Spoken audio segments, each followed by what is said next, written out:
आंवला नवमी हिंदुओं के लिए बहुत ही महत्वपूर्ण व्रत है।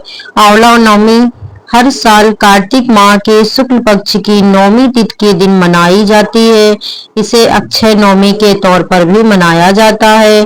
कहा जाता है कि इस दिन आंवले के पेड़ के नीचे बैठने और भोजन करने से रोगों का नाश होता है।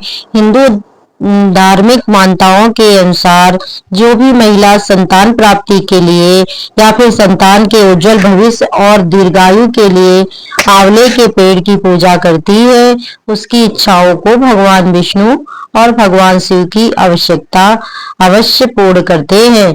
और कहा जाता है कि इस दिन किए गए अच्छे कर्मों का फल कई जन्मों तक प्राप्त होता है।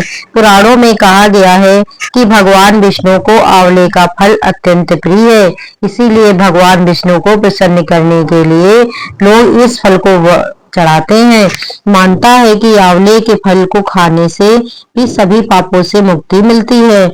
आंवला स्वास्थ्य की दृष्टि से भी हमारे शरीर के लिए भी बहुत फायदेमंद है।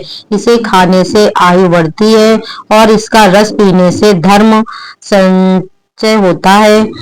आंवले का पानी दरिद्रता दूर करने के लिए महत्वपूर्ण माना जाता है और हिंदू धार्मिक मान्यताओं के अनुसार यह भी कहा जाता है कि जहाँ भी आंवले का फल या आंवले का वृक्ष होता है वहाँ भगवान विष्णु का वास होता है।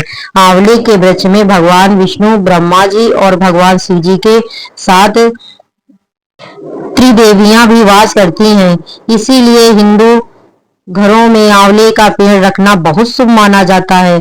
अक्षय नवमी यानी आंवला नवमी के दिन आंवले के पेड़ की पूजा करने के साथ ही व्रत रखा जाता है और व्रत की कथा का श्रवण किया जाता है। इस दिन व्रत कथा पढ़ने या सुनने से भी व्रत के जितने भी पुण्य की प्राप्ति होती है तो इसलिए आइए हम सभी आंवला नवमी की कथा का श्रवण करते हैं। आंवला नवमी पर आंवले के पेड़ के नीचे पूजा और भोजन करने की परंपरा माता लक्ष्मी जी से प्रारंभ हुई थी। कथा के अनुसार एक बार मां लक्ष्मी जी धरती पर घूमने के लिए आई। धरती पर आकर महालक्ष्मी जी सोचने लगी कि भगवान विष्णु और शिव जी की पूजा एक साथ कैसे की जा सकती है। तभी उन्हें याद आया कि तुलसी और बेल के गुण आंवले में भी पाए जाते हैं। तुलसी भगवान विष्णु को और बेल शिव जी को अत्यंत प्रिय है। इसके बाद तो महालक्ष्मी जी ने आंवले के पेड़ की पूजा करने का निश्चय किया। मां लक्ष्मी जी की भक्ति और पूजा से प्रसन्न होकर भगवान विष्णु और शिव जी साक्षात प्रकट हुए। मां लक्ष्मी जी ने आंवले के पेड़ के नीचे भोजन तैयार करके भगवान विष्णु और शिव जी को भोजन कराया। उसके बाद उन्होंने खुद भी वही भोजन ग्रहण किया। मान्यताओं के अनुसार आंवला नवमी के दिन अगर कोई महिला आंवले के वृक्ष की पूजा करके उसके नीचे बैठकर भोजन बनाती और ग्रहण करती है तो भगवान विष्णु और भगवान शिव उसकी सभी मनोकामनाएं पूर्ण करते हैं। इस दिन महिलाएं अपनी संतान की दीर्घायु और अच्छे स्वास्थ्य को लेकर व्रत रखती हैं। निसंतान महिलाएं यदि संतान प्राप्ति की कामना से व्रत रखकर आंवले के वृक्ष का पूजन करती हैं तो उन्हें संतान सुख की प्राप्ति होती है। दूसरी कथा के अनुसार एक राज्य में आंवला नाम का एक राजा था। राजा ये निश्चय कर रखा था कि वह अपनी प्रजा में रोजाना सेवा या 1.25 मन आंवलों का दान किया करेगा, उसके बाद ही भोजन ग्रहण करेगा। राजा अपनी प्रजा के अनुसार ऐसा ही करता था, लेकिन उसके बेटे और बहू को यह बात पसंद नहीं थी। इसलिए एक दिन उसके बेटे बहू ने सोचा कि राजा इतने सारे आंवले रोजाना दान करते हैं, इस प्रकार तो एक दिन सारा खजाना खाली हो जाएगा। एक दिन राजकुमार ने राजा से कहा कि उसे इस तरह के दान देना बंद कर देना चाहिए। राजकुमार की बात सुनकर राजा को बहुत दुख हुआ और राजा ने रानी के साथ महल का त्याग कर दिया। फिर क्या था, राजा आंवला दान नहीं कर पाए और अपनी प्रतिज्ञा के अनुसार उन्होंने कुछ खाया भी नहीं। जब भूखे प्यासे 7 दिन हो गए तब भगवान को उनके ऊपर दया आ गई। इसीलिए भगवान ने राजा के लिए जंगल में ही महल, राज और बाग बगीचे बनवा दिए और ढेरों आंवले के वृक्ष तैयार हो गए। जब अगली सुबह राजा रानी ने यह देखा कि जंगल में उनके राज्य से भी दोगुना राज्य बसा हुआ है। तब राजा रानी से कहने लगे, रानी देखो, कहते हैं ना कि कभी भी सत्य का साथ नहीं छोड़ना चाहिए। आओ नहा धोकर आंवला दान करें और भोजन करें। राजा रानी ने आंवले दान करके भोजन ग्रहण किया और खुशी खुशी अपने नए महल में रहने लगे। उधर आंवला देवता का अपमान करने और माता पिता से बुरा व्यवहार करने के कारण राजकुमार के तो बुरे दिन आ गए। उसका राज्य शत्रुओं ने छीन लिया और वह दाने दाने को मोहताज हो गया। काम ढूंढते हुए एक दिन वह अपने पिताजी के ही राज्य में आ पहुंचा। उस समय उसकी हालत इतनी बिगड़ी हुई थी कि पिता ने उन्हें बिना पहचाने हुए अपने यहाँ काम पर रख लिया। बेटे बहू सोच भी नहीं सकते थे कि उनके माता पिता इतने बड़े राज्य के मालिक भी हो सकते हैं। तो उन्होंने भी अपने माता पिता को नहीं पहचाना। एक दिन बहू ने सास के बाल गूंथते समय उसकी पीठ पर एक मसा देखा। यह सोचकर उसे रोना आने लगा कि ऐसा मसा तो मेरी सास के भी था। हमने यह सोचकर उन्हें आंवले दान करने से रोका था कि हमारा धन नष्ट हो जाएगा। आज वे लोग न जाने कहाँ होंगे। यह सोचकर बहू को रोना आने लगा। आंसू टपक टपक कर सास की पीठ पर गिरने लगे। रानी ने तुरंत पलटकर देखा और पूछा कि तू क्यों रो रही है। उसने बताया कि अपनी पीठ जैसा मसा मेरी सास की पीठ पर भी था। हमने उन्हें आंवला दान करने से रोक दिया था, इसीलिए वे नाराज होकर घर छोड़कर कहीं चले गए। तब रानी ने उन्हें पहचान लिया, सारा हाल पूछा और अपना हाल भी बताया। अपने बेटे बहू को समझाया कि दान करने से धन कम नहीं होता बल्कि बढ़ता है।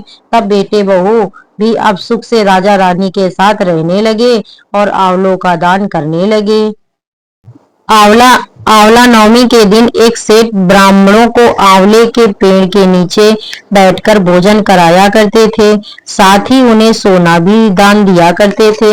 यह देखकर सेठ के पुत्रों को बिल्कुल भी अच्छा नहीं लगता था और वह अपने पिता से बहुत झगड़ा किया करते थे। रोज रोज के लड़ाई झगड़ों से तंग आकर वह सेठ दूसरे गांव में रहने चला गया। जीवन बिताने के लिए उसने वहां एक दुकान लगाई। उसी दुकान के आगे सेठ ने एक आंवले का वृक्ष लगाया। कृपया कुछ ऐसी बात हुई कि उसकी दुकान खूब चलने लगी। यहाँ भी उसने अपना नियम नहीं छोड़ा। वह आंवला नवमी का व्रत पूजन करता था और ब्राह्मणों को भोजन कराकर दान देता था। वही दूसरी ओर सेठ के पुत्रों का व्यवहार ठप्प हो गया। उसके बेटों को समझ आने लगा कि वह अपने पिता के भाग से ही खाते थे। तब अपनी गलती समझकर वे अपने पिता के पास गए और अपनी गलती की माफी मांगने लगे। फिर पिता के कहने अनुसार उन्होंने भी आंवले के पेड़ की पूजा करनी शुरू कर दी और दान भी करने लगे। इस व्रत के प्रभाव से सेठ के बेटों के घर पहले की तरह खुशहाली आ गई। अब सुनिए आंवला नवमी की दूसरी कथा। काशी नगरी में एक निसंतान धर्मात्मा और दानी वैश्य रहता था।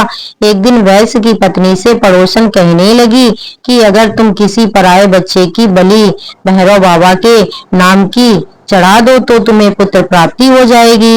यह बात जब वैश्य को पता चली तो उसने साफ मना कर दिया, लेकिन उसकी पत्नी अवसर की तलाश में लगी रही। एक दिन एक कन्या को उसने कुएं में गिराकर भैरव देवता के नाम पर बलि दे दी। इस हत्या का परिणाम विपरीत हुआ।